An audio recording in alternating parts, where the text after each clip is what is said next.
Ask an Addiction Specialist. I'm really happy that you've joined us. I'm Bob Weathers. Odie Martinez here. We're very glad to have you with us this week. Thank you. We have a fun topic today. We're going to be looking at the role of creativity in health generally and recovery specifically. A word just of introduction. First of all, our approach focuses on psychology. That's my background. I'm a professor of psychology at a local university, California Southern University. The focus of my work is clinical psychology, helping students learn how to work with clients, addressing various issues. I read somewhere that half of clients coming to see a psychotherapist are currently clinically addicted. And so that means that addiction comes up all the time in the work of those that work clinically as therapists. And so we'll be bringing that perspective, a clinical perspective, a psychological perspective, whenever we talk here about addiction recovery. That's kind of our front yard. Professionally, I also work as a recovery coach, and so most of my week is spent leading groups, psychoeducational groups, as well as working with individual clients and their families. That's what I've been doing all day today before coming here to meet with you all and Odie. And I reference material out of those conversations with maintaining anonymity for sure, but it's just the work that I do. I am also in recovery, and so when we talk about recovery, speaking firsthand, and as Odie will share, he's also speaking from a perspective of recovery, whether from substance or behavior. Addiction is addiction, and healing is possible. So that's a little bit about my background, our backgrounds. Last week we talked about waking up with mindfulness. We talked about mindfulness meditation and how it is that we can move out of the default mode network, which is constantly kind of like vigilant, into a place that's, I actually imagine it as being a deeper place. What I imagine swimming in the ocean, and if you're on the surface, there's all the activity of the waves and so on. But if you go underneath that deeply enough, it's quiet and still down there, and that we have access to that. So that's last week's presentation was on that topic. I recommend, if you weren't able to attend, I recommend that you investigate that further. Austin Armstrong, who's our producer here in the room, along with Odie, have made several access points for our archived videos. You can find them on the Facebook group, Ask an Addiction Specialist. You can go to YouTube and look up Ask an Addiction Specialist. You can also go to Beginnings Treatment Centers under podcasts, and they're listed. We are exactly at a year point now. We've done exactly a year worth of podcasts. And I believe today might be the 52nd podcast. And so I want to thank Austin for being long-suffering, Odie for joining in, and want to recommend you to those resources. Also want to give a special appreciation to Beginnings Treatment Centers and Therapy Cable for supporting this work. It's been very meaningful to me, and I hope it's been of service to you. I know that a lot of individuals who have viewed this have found rich content that's really instrumental to their recovery, and so I hope that you might find that too. Okay, well, today's topic, we're going to dive in. It's about living creatively, generally, and specifically in recovery. As always, I want to invite you to submit questions and comments to Odie and I. Austin will fling those our way, and we will do our best to respond. We really value the interaction. I shared with Odie just as we were beginning. We'll start with a fair bit of content to kind of get things up and rolling today, but as always, we'll include an exercise that'll be a bit later in the presentation that will give you a chance to apply the material to yourself, so you can count on that. So let's start by going backwards. 2 weeks ago, which was Thanksgiving, right before Thanksgiving, Odie and Austin and I hosted a presentation on Thanksgiving, and giving thanks on Thanksgiving. The focus was on gratitude. And one of the comments that we made was that to the extent that we can focus on appreciation or gratitude is there's a direct correlation with the reduction of stress. We talked about Dr. Robert Emmons up at University of California at Davis, who's made a career of looking at the relationship of gratitude to stress. And they have an inverse relationship, which is to say, the more I can practice gratitude consciously and regularly, the lower is my stress. We've also discussed through a number of presentations the relationship of the emotion of shame to stress. And in fact, what we've suggested from the research in psychology is that shame, that feeling of not being worthwhile, that feeling of being defective, broken, bad, that feeling is the most stressful of all unpleasant human emotions, much more stressful to our bodies than others that are obviously stressful, for example, fear or anger. And so just as gratitude is the inverse of stress, it's also the inverse of shame. And so what I want to take, and we talked about that 2 weeks ago, I recommend you to that podcast if you want to find out more about that. But we're going to take that same notion and apply it today. We're going to substitute creativity for gratitude, which is to say, to the extent that I'm engaged in creative behavior in my life, living my life creatively, that there's a direct dampening of stress and specifically of shame. You could flip that around and say just the opposite. And as we flesh out creativity, this will make more sense, but I'll just suggest it up front, is that just as creativity is the opposite of shame, shame is the opposite of creativity, which is to say that when I'm in a shame state of mind, it will suppress my natural creativity. Does that make sense? Yes, perfect sense. All right, okay. Yeah. And we'll be talking about examples of that. In fact, we'll have an exercise on that a little bit later today. This comes up all the time for me clinically. Is that for any of us that have experienced shame, and all of us who have experienced addiction have experienced shame around that addiction, part of the vicious cycle we get into is that addiction will breed shame. The shame will shut down our creativity, and in that state we'll use sometimes our addictions to stimulate kind of false creativity. It's like just being able to experience something novel or new. And then we'll experience more shame. And so it shuts down on our natural instincts, which guide us towards creativity. This relationship that we're talking about, of the inverse relationship, in this case of creativity to shame, is another example of what I talked about in the last couple of weeks, referring to Dr. Joseph Wolpe's work in behavior therapy, specifically his concept of reciprocal inhibition. One of the examples that we've given across time is that it's impossible to be stressed out and calm at the same time. Yeah.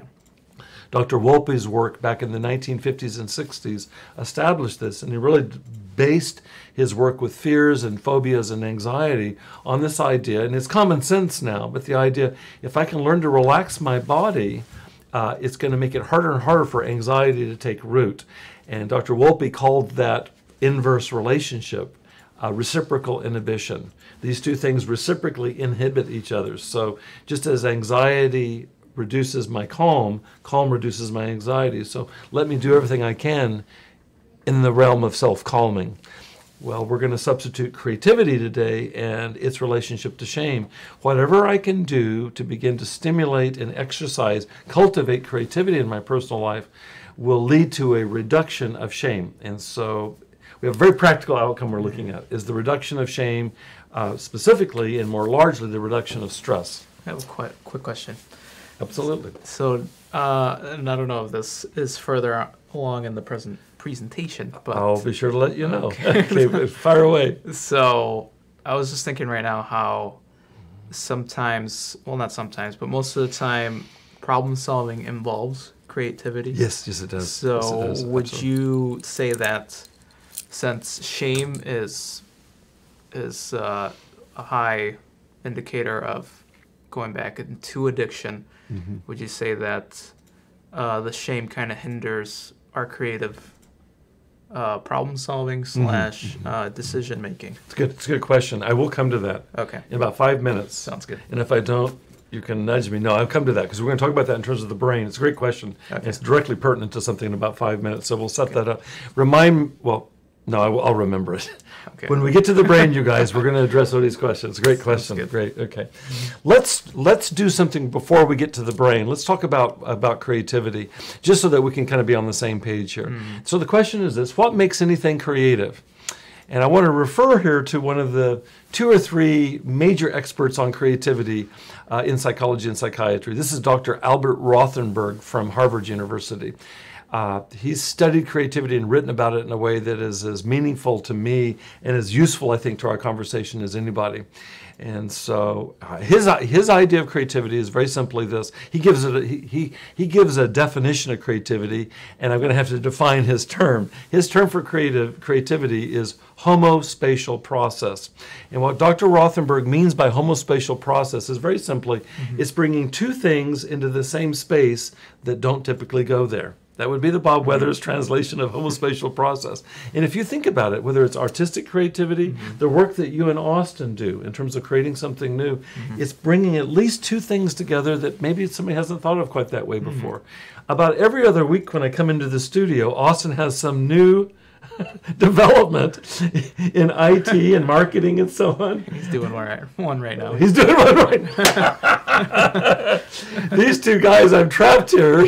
I'm trapped in here between two very creative individuals. It cracks me up, but that's it right there. Is that creativity means that you never stop. You're always introducing novelty, and there's just kind of infinite permutations on that. And Austin, you model that in our work together. That's so funny that you're doing it right now. So creativity is bringing, whether it's in the context of we're talking about how to work with, online communication and marketing and so on. Certainly, as an artist, as a creative artist, your background is in acting and drama. Yeah, close enough. Well, that kind of reminds me. All right, yeah, go for it. I used to do improv. Okay, perfect. And one of the things that the teacher, or I don't know if you would call him a teacher, but the person who was teaching improv, the thing that he would say is what makes improv work is that you take two ideas that are completely opposite and you make them work. That's together. Exactly. That's a perfect definition. That's perfect. That's when great. You said that, I was like, that reminds me of what somebody said in improv class. Very good. Very good. If you're not an artist, let's say that you're, in science, anything creative that's ever moved forward in science. It took, for example, Einstein looking at Newton's theories related to physics and so on, looking at those, comparing those with what was going on, and coming up with something, bringing in other influences that ended up revolutionizing modern physics. And so it's not just in art; it's across all domains. So I like very much Albert Rothenberg's definition, because it opens up creativity beyond just, you don't have to be an actor. I'm a musician. You don't have to be an artist to be creative. You can actually learn to live creatively by doing what your teacher taught you. Just why not bring things together? I read a book years ago called Zen Without Zen Masters. Here's an example. This guy was talking about, I love this book, this guy was talking about what would it be like to live your life every day doing something creative. And so he gave specific examples. There's two that come to mind. And he was using Zen almost as a synonym for creativity. He said, if you shave and you're, in my case, right-handed, then try shaving with the opposite hand. That didn't go very well for me, but I appreciated the idea. It's a nice thought. But he did talk about another thing. He says, if you drive to work habitually in a certain state, and we all know what it's like to drive someplace and not remember how you got there, he says, stir things up, mix things up, and so drive a different way. So he was very practical. He had a whole list of these suggestions. A whole bunch of them I tried. It's just like try stuff different. Try to do stuff different. Cooking something different. It's infinite what you can do to mix it up. I went swimming this morning. It's raining. Who swims in the rain? Well, I'm just trying to be a good creative Zen person. I can tell how it goes, actually. I'm in water that's 70 degrees. The outside air is 50 degrees. The rain coming down is probably 30 degrees. And so I'm doing breaststrokes. So every third stroke when I come up for air, I get pelted with ice cold little droplets of water. That's a very cool sensation. So it's a way of keeping life fresh and new. Creativity requires two different qualities, and I want to talk about those and then talk about what shame does to those qualities. Years ago, I was in communication with some researchers out of Stockholm, Sweden, that were doing research on creativity, and I was very interested in it. And in our correspondence, what came from their research, they did laboratory research on creativity there. And the two qualities that came up, they said it requires two things that people think of as opposites. It requires to be flexible, and it requires to be focused. And you think, wait, I can be one or the other of those. And he said, no, creativity requires both of those. This is about 30 years ago. I've never forgot that. If you think about it, it makes a lot of sense. Is that to be creative, first of all, I have to be focused on what I'm doing. If it's improv, I assume you have to be really focused, be really present to pull that off. Yeah. I know that for me as a drummer, it requires really being there. It won't do for me to be distracted. I can't be devising grocery lists as I'm drumming because it'll be a train wreck. It'll fall apart. So I have to be focused. But the crazy part for me, I'll speak about drumming, I'll let you speak about improv. Right. The crazy part for me as a drummer is that I have to also be relaxed and flexible. And literally, to talk about it very literally as a drummer, I hold my drumsticks in my hands and they're barely in my hands. The drumsticks are just kind of floating in my hands. And the faster I play and the louder I play, the more necessary it is to hold them more flexibly. So it's a strange combination of being very focused, being very present, and also being ultimately flexible to deal with whatever comes up in the moment. Now, my background is in jazz music. Do you want to comment on what it's like for you in terms of improv and how that goes as an actor? Yeah, that's kind of almost similar to what you're saying about holding your drumsticks. You know, just that instead of drumsticks, we have more of ideas. Okay. You know, of having to kind of work on the fly, but you just have to. Yeah, obviously have to be honed in and kind of work off the other person. Yeah. But at the same time, you just have to be ready to work with whatever they give you. Yeah. So you have to be really focused and also flow. not rigid. Yeah. So just. My guess, well, if these researchers from Stockholm are right, and I think there's a lot of truth because I've tracked this over the years, the things that I do that involve a lot of creative process on the fly, I don't do improv, but I teach and I lead groups, and all of that is some combination of being very prepared and being very relaxed with the preparation. Yeah, exactly. And so it's kind of like working with both of those.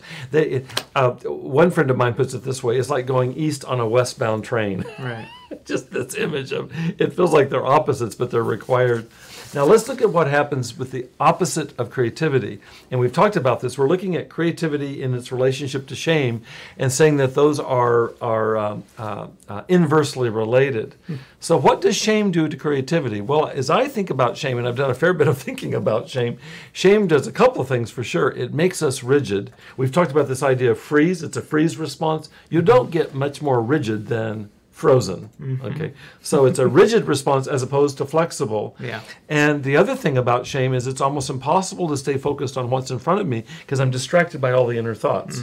And so it's quite the opposite. If creativity requires focus and flexibility, shame leaves me rigid and distracted, which would be just about the polar opposite, it seems like to me. You ever thought about that? Does it make sense? Yeah, it reminds me of, I can think of times where we would do like a live show. Yep. And you would have somebody that was new and just watching them, freeze. Yes. Oh, boy. And then that would be me doing what you did. That would be frozen solid. And then having a conversation with them after the show and then them explaining, I was thinking too much. I was overthinking it. And so I froze up. That's interesting. And so it's mostly, usually that's what happens is that if you think too much, you end up just not doing anything and then you freeze up and you look amateurish. But I feel like you almost have to have like in creativity in general, you have to have almost like a childlike behavior towards it. You just kind of have to go with it. And it's a paradox, isn't it? Because I would imagine this is the way it is in improv and acting. It certainly is the way that it is in music and performance, it seems to me, is that I have to do what pianists call 5-finger exercises. We drummers, we have 26 rudiments, and I spent the first 4 years of my drumming just practicing rudiments. There's a comment or question. It's great to see you too, Angela. Thank you. It's great to have you. And I love the rainbow. Thank you. Awesome. I knew you'd love this, Angela. Angela's a dancer and an artist for sure. That's great. So an artist has to do 5-finger exercises or rudiments, and you have that in acting. Angela, you have it in dance. There are certain kind of foundations for our art form, so we have to cultivate that. And then I love what you said, is then we have to hold that like a child. It has to be kind of an innocence or an openness like a child has, a curiosity. And I can think of early on as a drummer various times where I'd be drumming and playing complex rhythms in live performance and then become self-conscious about what I'm doing. And as soon as I start thinking about what I'm doing, you called it overthinking. Yeah. Then it goes off the rails for me. It's impossible to play with 4 limbs independently and think about it. Yeah. You have got to let go, but it takes really trusting. And I've got to believe that improv is like that. You've got to, you bring all of your preparation to bear, and then you let go of all of that like a child, and you have to trust like a child that it will flow. Yeah. Right? That's perfectly put. Yeah. Okay, well, and so whatever, those of you here in the audience watching us today, whatever you do that's creative, you can reflect on this, how this, it's got this very sensitive, very tenuous relationship to lots of preparation and holding it lightly. Now the brain. Odie asked earlier about problem solving and how that goes around shame. Yeah. What shame does is it leaves us, to use the technical term, it leaves us hypofrontal. And all that means is there's an image I have, and Austin's going to put it up here, is that I found an image of what happens to the brain in hypofrontal. And if you look at this brain, that's all of our brains. To the right is what's referred to as the frontal cortex. That part of our brain that's right here kind of behind our forehead. The rest of that brain that you see is all that's in back of the frontal cortex. That includes my midbrain. If this is the forebrain, the frontal cortex, the midbrain and what's referred to as the hindbrain represent all that's left behind. And in this image, what you'll notice, look at the darkened part, which is in the front there, the front to the right. What happens in shame is that that part is trumped by midbrain activation. Right between our ears is the emotional center of the brain. Happens also to be the location of the fight, flight, or freeze response. Happens also to be the primary location for self-referential thinking about acting, thinking about drumming. And it's intimately linked to the fear center of the brain, the amygdala, which is right between my ears. And when that part is lit up, this part goes dark. So it's just to say, just as in the diagram, that frontal cortex goes dark. It actually looks better in my black and white version. I should have sent you that, because what you see there is dark. That's the frontal cortex. On mine, it just shows up as dark gray. Imagine the pink and the blue as being dark gray. And so hypofrontal, all that means is beneath the frontal. Hypodermic syringe is beneath the dermal, between the dermis. Hypofrontal beneath the frontal lobes. And so shame makes us go hypofrontal. How this relates to your question, we just got there, Odie, is the part of us that makes long-term plans, the part of us that makes decisions, the part of us that thinks rationally, the part of us that solves problems is located in the frontal cortex. Right. And if that gets knocked out, by definition, it gets knocked out by an acute stress response like shame. If that gets knocked out, or if that gets minimized, you're left without the tools to solve problems. And all of us know what it's like. Like if we just use the example you gave, somebody who's on stage having to improv, that's a problem they have to solve. Right. They have to move in real time fast to make that work. And if you move into a self-conscious place, let's say, I called it self-referential, a self-conscious place, like shame, it actually shuts down what it is that you need to survive, and it's not going to go well for that person. And we both know about that as actors and drummers. We both know about that. And in life, so it goes that way. For any of you that have seen our previous podcast, you'll recognize this, because this sounds a lot like what we've talked about with addiction, because active addiction also is synonymous with hypofrontality. And so this diagram of the drum that a drum, that's interesting. I'm stuck on drums. I love drums. Drum on the brain.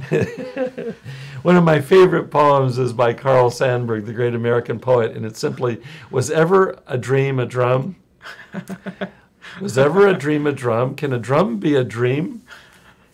Can a drummer dream a dream? And it goes on like this. It riffs off of that. So I'm dreaming in drums a lot. I actually do dream in drums a lot. I don't know whether we should be scared about that or grateful. Okay. We're talking about the brain, and to me, the brain equals a drum, apparently. Is that just as we've talked about shame subverting the frontal cortex, so does active addiction. And so that diagram that we just showed of a brain, not a drum, that's dark in front, that's identical to the brain that's in active addiction. Looks like there's a comment. This is undoubtedly our dear Angela. She says, I love dance improv. And I know you do, Angela. It's like entering a stream, a flow, and going with it. It's just exactly what you're talking about with improv, whether it's acting, drumming, or dancing. Not having an outcome planned and following the rising impulses. That requires being open to whatever comes. That's the flexibility we're talking about. Even awkwardness or seeming mistakes become part of the flow. You know, if you read Albert Rothenberg, he talks about this in terms of so-called mistakes are no longer mistakes. If you're in a creative flow, the mistakes get woven into what you're doing, and so you can trip over something as a comedian or as an actor, and it actually becomes part of the whole dance, part of the whole expression. For me as a drummer, if I make a mistake, I'm playing 64th notes really fast, and there's no way I can do that without making mistakes. And what I will do as a drummer is, if I make something that looks like a mistake, I'll actually repeat it and weave it into the composition, and that's what I do because I cannot not make mistakes. So what would it be like to weave it in? Bring that back up for just a second. She says, even awkwardness or seeming mistakes become part of the flow. That's right. Yes, there needs to be disciplined practice, that's for sure, out of which the improv flows. That's the going east on a westbound train. That's the focus, the training, and the flexibility, the going with. Yeah, that's really it. Thank you, Angela. That's perfect. That's very helpful. Now, I want to shift for just a second from talking about the brain/drum to share an experience I had last week, in between last week's podcast and this week's podcast. It was on Friday. I came into a group on Friday that I lead at Beginnings, and I came up to one of the clients, and we're in a new location, and I said, could you please tell me where the bathroom's located? And he said, yeah, I will do that, Dr. Bob, on one condition. I said, what's that one condition? He says, if you tell me your secret. And this client is a client who's very quiet. He's rarely, if ever, spoken in any of the groups that I led him in. I've seen him in a few different groups over the last few weeks. And I said, well, what secret is that? And he says, the secret, and he says, I want to know why it is that you smile as much as you do. And I looked at him and I said, well, thank you. Thank you for saying that. And I went to the bathroom, and in between leaving him, going to the bathroom, and coming back to lead the group, I thought of something, and I came to him and I said, could I have your permission to share this interaction we just had with the group? So he said, that's fine. So what I did is I brought it to the group, and I said exactly, I just told him what I just told you all. I said, he asked me for the secret, and I want to ask you guys, do you guys have any thoughts? Because many of the guys in the group have met me a number of times. I said, do you have any idea why I smile as much as I do? I had no idea where this was going to go, but we're going for it. This is improv. Okay. And the very first person, back to the left of the center of the group, the very first person said, I know why it is. And I said, well, why is that? And he says, because you're living your passion. You could do worse than that. That was awesome to me. It's about living your passion. And why I want to bring that story in today is that I think it ties right into this business of not just being a creative actor or a creative drummer or creative dancer. What would it be to live creatively? We spent the whole rest of the group talking about that. Each individual talking about what is their passion? What is it? The mythologist Joseph Campbell said to follow your bliss. What would it be that is your bliss, my bliss, our bliss? And how does that relate to recovery? And we tied that in. It's like addiction. If you've known addiction firsthand, and all of us have some acquaintanceship with addiction for sure, if it's not a substance, it's behaviors, is that you know what a major fire that can be. And we have to fight that fire with another fire. And what better fire to fight that with than your own passion, your own uniqueness, your own creativity.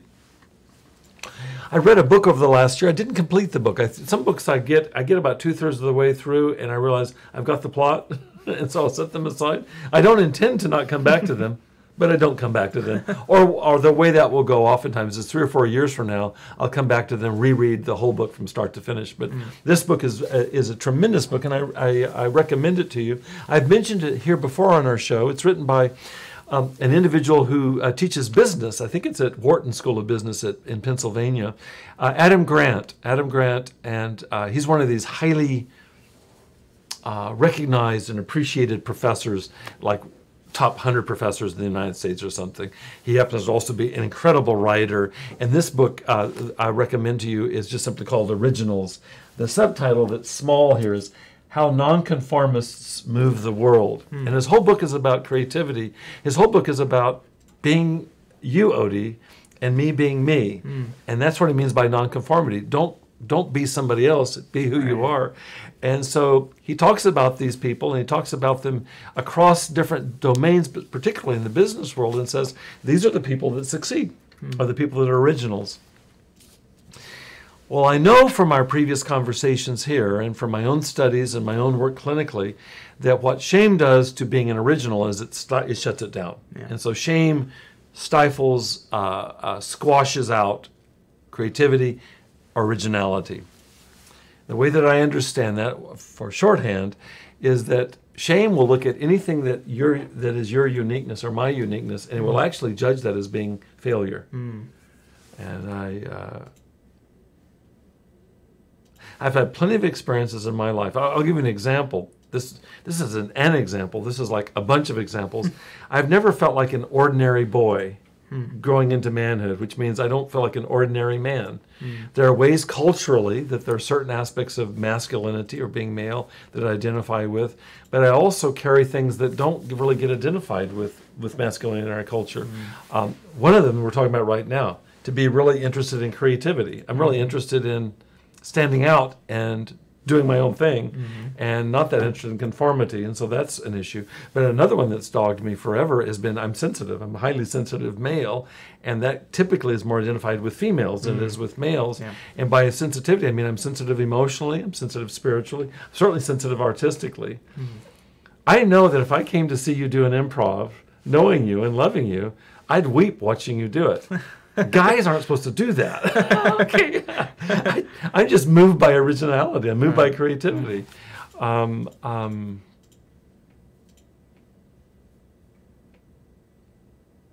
I also know that it's made me feel one step out or kind of one step removed. I remember years ago giving a talk on, what was the title was The Odd Man Out. I had just come across that term, the odd man out, and I'd read about that and identified with that. As much as I love being loved by people, I've always had one part of me that's kind of the odd man out.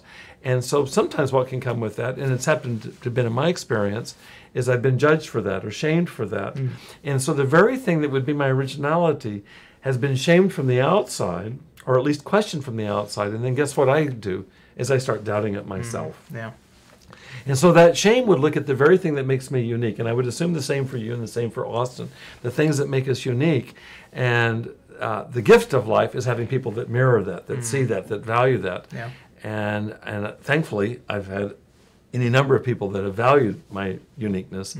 But I've got some pretty deep templates and blueprints from childhood on that lead me to question or doubt that uniqueness. Yeah. And there you get the relationship of how it is that shame can undermine originality, to use Adam Gratz's term, and we're talking about creativity.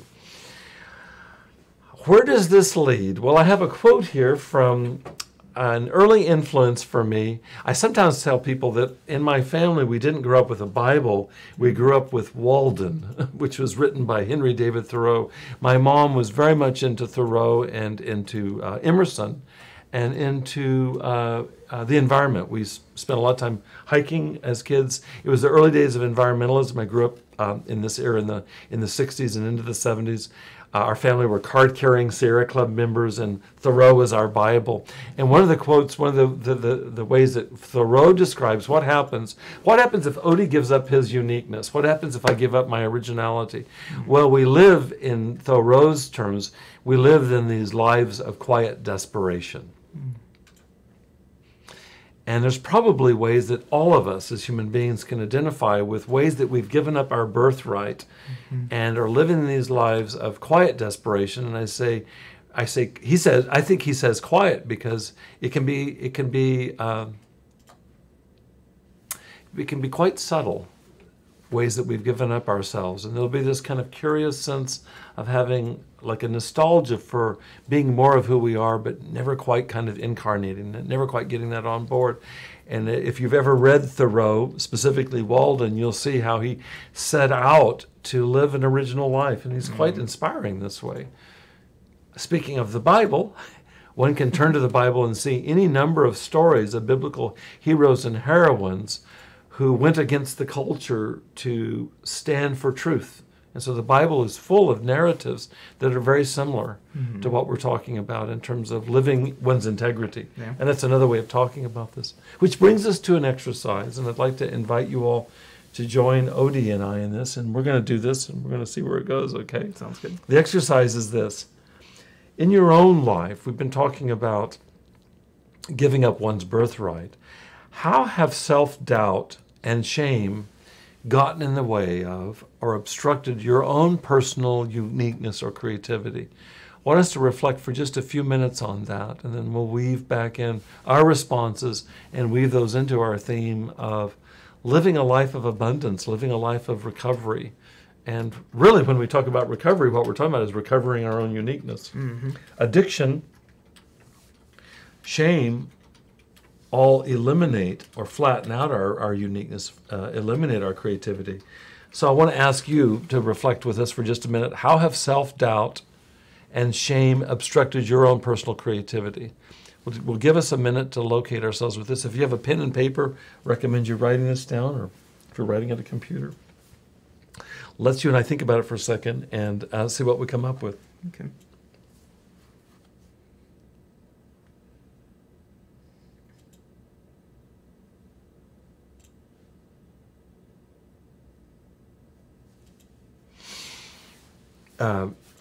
Do you have something? Do you want to share something? Yes.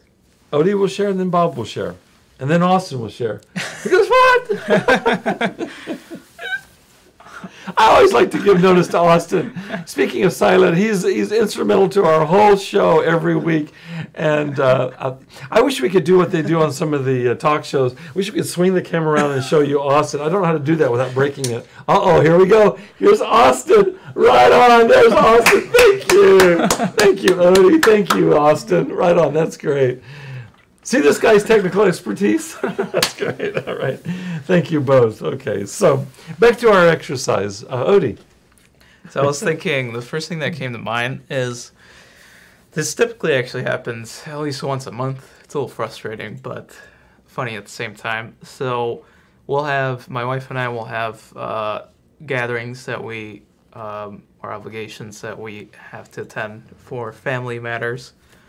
And we'll have to bring, we'll not necessarily have to, but we feel obligated to bring something to the gathering. And so my wife will say, maybe we should bring 2 pies. And I would say, well, there's going to be XYZ amount of people, maybe we should only bring 1 pie, because there's going to be way too many pies. Okay. What if somebody else brings a pie? Yeah. And so she'll be like, no, we should bring 2. And so I'll comply and be like, all right, let's bring 2 pies. So we go, sure enough, somebody else brought 2 pies. So to me, like, the creative process of kind of thinking ahead of time and just thinking of different scenarios, it's just like, well, that will happen. We'll say, well, we should bring two pies, and this is why. And then I'll start second guessing myself. I'm like, oh, maybe she's right. Maybe we should bring 2 pies. So you doubt yourself. But originally, it's just like, no, I think we're good with 2 pies. But I have a solution. okay, just bring 2 pies. What am I, chopped liver? No, I love pie. Just take the other pie, and we're going to give that to Bob. Austin, do you like pie? Okay, Austin and Bob get a pie, and then you take the other pie. We got a result. Okay, you can say yes to your wife, but you just set the other pie aside and bring it here on Wednesdays. Right. Yeah. It's interesting because you talked about problem solving earlier, and it does involve creativity to think this out, ahead of time. And I'm certainly not going to get into marital counseling right now, but I can totally see how that goes. Yeah. And the interesting part, because it is marriage, because your wife's opinion matters so much to you, the way this can go, and all of us can relate to this, especially with our loved ones, is that if there's a difference of opinion, it can go into self-doubt, where you begin questioning yourself because her opinion matters so much. If it didn't matter to you, you wouldn't doubt yourself. Right. But it does matter to you. Yeah. Comment or question. This person says, it seems like being creative involves bringing forth our uniqueness and also needs a community or tribe or wife or husband who appreciates and receives our creativity. I couldn't agree more. In fact, I want to come back to that comment. in just a moment. Let me share an example that came to my mind, and then I want to draw in this idea of community or tribe, because I think that if that's you, Angela, I think it might be you. Austin says it is you. I really want to affirm that, is that it's next to impossible to establish, I think, solid foundations for our creativity in isolation. I mentioned one author, Albert Rothenberg, talking about creativity. My other favorite author who writes about creativity is, his name is a mouthful. It's Miyayi Csikszentmihalyi, and there's no vowels in that name. It's all consonants, and I can't even begin to spell that. But if you look up creativity and look up his first name, Mihalyi, I believe he's Hungarian by background.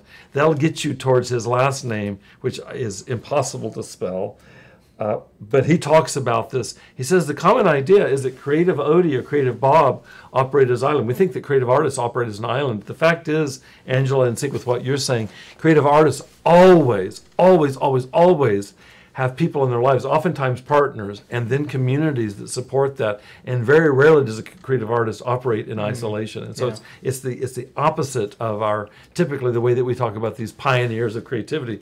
Well, they're with people that support them. Can you put that up there? Are you putting it up there? That's okay. Miyayi Csikszentmihalyi. Can you see why I can't spell that? Incredibly significant author. He is the originator of the term flow. So whenever we use the term flow, that's Miyayi Csikszentmihalyi.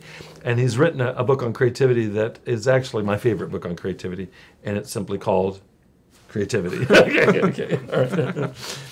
So the example that came to my mind, and I purposefully don't think of answers to these questions when I come in because I feel like it'd be cheating. Because I bring you the question and then I've already been studying for it. So I'll tell you what came to my mind. I've just started a new group, a new jazz group. I've been laid up for most of the year owing to 2 shoulder surgeries that were challenging. And I'm drumming now. I drummed on Monday afternoon, beginning to develop drumming again. I've had to change my drumming technique because there's certain things I can no longer do on drumming because my left shoulder is my left shoulder is interesting. Okay, I wasn't sure what the word would be. It's interesting. But what I want to say is this, is that I'm so touched by this. So I'm getting together with a bass player and a keyboard player who focuses on playing electric organ. And we're going to be playing a different style that I've been playing. I've been playing, for the last few years, I've had a quintet that played what's referred to as straight ahead jazz, where we play standards, and it's it's that kind of music, okay? It happens really fast. And I'm interested in moving into kind of jazz funk. Yeah. You can tell I'm a drummer because when I sing the music, it's a drum beat. Yeah. Okay. At any rate, so this is the jazz funk trio. And the interesting thing is that my background in jazz is neither in straight ahead jazz nor jazz funk. I've been very influenced for about 40 or 50 years by listening to particularly European jazz drummers, specifically Scandinavian drummers. It's an odd specialty, but my style of drumming doesn't sound like most jazz drummers here in the United States. And when I play rock and roll, by the way, it also sounds not like most people that play rock and roll, because it's Scandinavian jazz gets translated into rock and roll, or in this case, jazz. And so I'm self-conscious about it. So we're going to be playing this jazz funk group with somebody who's mainly influenced by Scandinavian jazz. And so a couple days ago, the bass player reached out to me. I sent him a picture of my drums. I drummed on Monday by myself in the studio, and I sent a picture. And Doug wrote back, and he says, you know, Bob, what would you think about sitting with Al? Al is the keyboard player. What would you think about sitting with us, and just one evening we get together, and rather than rehearsing, you just tell us about drumming and what drumming is to you. Well, I've played music for 50 years. I've played drums for 55 years. I've never had anybody ever ask me that. I thought it was the coolest thing. And so what I thought of right now is that, well, what will happen is that my style of drumming is something I love a lot. Like when I played on Monday for 3 hours and recorded that, that's me doing what I like to do. how cool would it be, rather than apologizing or doubting, like you doubted the pie thing, my doubting of the pie thing is that I'll doubt that what I'm doing is okay because we're playing jazz funk, and shouldn't I play like jazz funk drummers play? Well, I'd prefer to play like a Scandinavian jazz drummer playing jazz funk, which means it'll be bringing two things together in the same space. That's kind of unusual. It will have a different sound. And I have the enlightened jazz compatriots, a bass player and a keyboard player, who really want me to talk about what drumming is to me. So what I suggested is the next time we rehearse, which is next Friday night, how about if we spend the first hour with my talking about that, and then let's play. I don't want to talk the whole night. And what I plan to do is introduce in some form or fashion how it is that I hear drums, what it is I hear that's interesting to me in drums, and how I plan to bring that to our jazz funk band, and then proceed to do that. And so it moves it from being something that, what are you doing, Bob, to that's interesting, to that sounds kind of cool.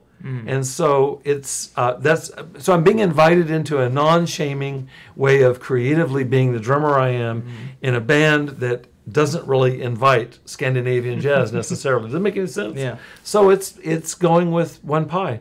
I'm going to bring one pie. The one pie is me. Okay. So let me ask all of you that are listening in right now, what's to be done about this? If all of us have some exposure or experiences firsthand of doubting ourselves, being ashamed of our own creativity, whether it's problem solving or artistic expression, or anything else that comes up that involves our own kind of unique signature. What comes to mind is the German poet Rainer Maria Rilke. He's sometimes been talked about as the premier German-speaking poet of the 20th century, and so I recommend that you look up Rilke and read him if you haven't been familiar. He has a poem where he talks about going in an art museum and looking at a bust of Apollo and being so moved by it that at the end of his afternoon in the museum, he realizes that he needs to, in fact, the last line of the poem is, you must change your life. Sometimes you see something that's so creative that you realize that you can't live your life the same way. It's a very powerful poem to me. And so Rilke says you must change your life, and that's really what we must do. If I'm going to live creatively, I must change my life. I will weave this into Angela's earlier comment. So for example, just to give some practical examples, if we're talking about accessing all of our brain, all of our souls, all of our beings, if I'm addicted, by definition, I'm operating in a hypofrontal place, which means I'm going to be limited in problem solving. I'm going to be limited in terms of personal creativity. If I'm addicted, then I want to find help for that addiction. If I'm emotionally in pain, if I'm suffering, if I've experienced trauma, that again limits my access to that problem solving creative part of my body, brain, and soul, then let me find somebody who can be skillful in helping me to heal from that emotional pain. If I've got spiritual conflicts, spiritual questions, if I'm off track with my integrity, let me find wise counsel in a spiritual way. So whatever it is that stands in the way of my creativity, let me find help to make it through. And Angela, this gets back to the point of a tribe or a community, that we don't have to do this alone, that we can reach out to others for support, and that we're actually wise to do so. And why would we do this? We would do this to regain our birthright, because our birthright is to be creative. Our birthright is to be who we are. Our birthright is to live a creative, productive, in the PowerPoint I use the word generative. I love that term, to be generative, to be able to generate out of this deep place of creativity. So to summarize then, shame squelches creativity just as creativity overcomes shame. So that does beg a question, and so in the spirit of being a good teacher, class, I'm going to give us all a homework assignment. I'd like to suggest that you come up with a creative baby step in the next 7 days, in the next week. Some baby step that could involve you bringing two things together newly in your life. You might choose to shave with your left hand. Good luck with that. You might try driving to work, taking a different course of action. You might try one pie rather than two pies. You might try Scandinavian jazz in an American jazz funk band. The idea is, what would it be like what would it be like to every day consciously try to live in a new way, in a creative way? Try just something new every day. What would it be like to do that? I'll give you a practical example, and I think that Odie does the same thing. I get up every morning and pray. My prayers are never the same. They're always, I'm responding to what comes up to be addressed in prayer. And so every day I devote 5 minutes of my quiet time to praying for somebody that is on my heart, and that's almost always new. There are certain people that come around in my life because they're important to me and they come up, but every day, including this morning, I pray for what comes up. That is ultimate creativity, because I'm there in the morning and I don't know what I'm going to pray for until I start praying. It's improv prayer. And so, and this morning I swam in ice cold rain, which is weird. But so it's creativity. Yeah. That's the point. Embrace our weirdness. So what we're talking about is living creatively, and I hope that that you understand, and I probably haven't made this explicit enough, is that for all of us in recovery, is that in order to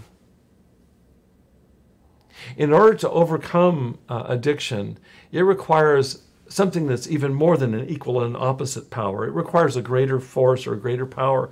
And I, honest to goodness, don't know of any power that's greater than our individual heart of hearts in terms of who we are. I really do believe that creativity is the greater fire. Gosh, it reminds me of a book I have that I haven't read for years that actually talks about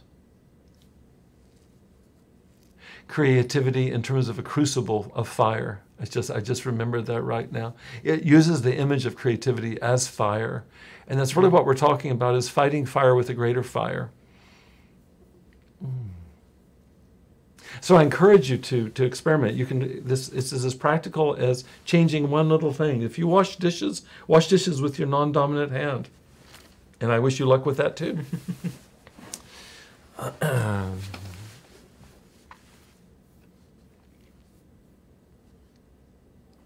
I had an interaction. I'm trying to locate. I know what it is. Right before I came today, I was at a restaurant doing some work. As I got ready to leave, there was a woman that I see there at this restaurant. We don't know each other by name, and she was decorating a Christmas tree. It'd be like stopping, which is what I did, and saying, "I love what you're doing with that Christmas tree." And she turned around and she recognized me and she smiled. That's the most intimate interaction we've ever had. But I feel better for that, and I suspect that she does too. It's just that kind of thing. You've seen this bumper sticker, random acts of kindness. You could do worse than that as a way of living creatively this week. So there is hope. There's always hope. There is hope. And the hope here is being able to begin to find, rediscover, let's say, and express our own uniqueness. And so that's what we're talking about. And I love this idea of recovery and tying recovery into recovering our birthright, recovering our essential selves. So thank you for joining us. Odie, thank you. Thank you. Being here today. As always. Austin, thank you. Now you're known. That's great. I hope that you'll come back next week. Next week we'll be looking at anger and resentment in recovery. And we'll be weaving in themes that we've even talked about today, because the goal is not to just stick with anger and resentment. The goal is, how do we manage, how do we move through anger and resentment in recovery? And so I encourage you to join us. Encourage you to invite friends that if you value this, invite friends to join us next week. I want to thank you for being with us this week. If you have any further comments or questions, you can write to me directly, and if it's a comment or question for Odie or for Austin, I'll deliver it to them, and vice versa. You can write me at drbobweathers.com, and so I invite you to do that. This last week, a couple of people wrote me, and I appreciate that. And so I invite you to stay in touch in between now and next week's podcast. I wish you a good week. I wish you a creative week. Thank you for joining us. Take good care, and we'll see you next Wednesday, same time, same station. Blessings.